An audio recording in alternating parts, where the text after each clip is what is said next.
নমস্কার বন্ধুরা, আশা করি ভালোই আছেন। তো অনেকদিন পরে মূর্তি তৈরি ভিডিও আমি আবার নিয়ে আসলাম। এরপরে আসতে থাকবে। আমি আজকে চলে এসেছি ডিব্রুগড় শান্তিপাড়া ওভারব্রিজের কাছে। এখানে মূর্তি শিল্পীরা ব্যস্ত হয়ে পড়েছে। আগামী ফেব্রুয়ারিতেই প্রথমেই 2 বা 3 তারিখ সরস্বতী পুজো, সেই জন্যে সবাই মূর্তি তৈরিতে ব্যস্ত। নতুন নতুন করে কাঠামো বানিয়ে তাতে মাটি দেওয়া হচ্ছে এবং রোদে শুকনো করা হচ্ছে। পরবর্তী ধাপগুলো আস্তে আস্তে হবে।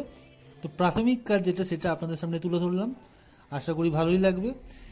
আর এটা ছিল বাণী সদনের কাছে যে শিল্পী, আর এইটা হচ্ছে আমি এসেছি ওভারব্রিজের কাছে যে মূর্তি শিল্পী আছে তার কাছে। তো সবাই মূর্তি খুব সুন্দর বানায়। তো পরবর্তী পর্যায়গুলো তুলে ধরবো। প্রাথমিক পর্যায়ের কাজ কোথায় কীরকম হচ্ছে আপনাদের সামনে নিয়ে আসলাম। আর এই পুজো পুজো ভাবটা আবার একবার ফিরিয়ে নিয়ে আসার চেষ্টা করছি।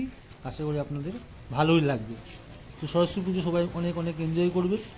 তো তার জন্য আমি পরবর্তী ধাপে মূর্তির সেকেন্ড পর্যায়ে অবশ্যই আপনাদের সামনে নিয়ে আসবো। আর এই মূর্তি শিল্প দেখতে আপনাদের কেমন লাগে কমেন্ট করে জানাবেন। আর সাবস্ক্রাইব করে রাখবেন, এরকম নিত্য নতুন ভিডিও আমি আবার নিয়ে আসবো। ধন্যবাদ।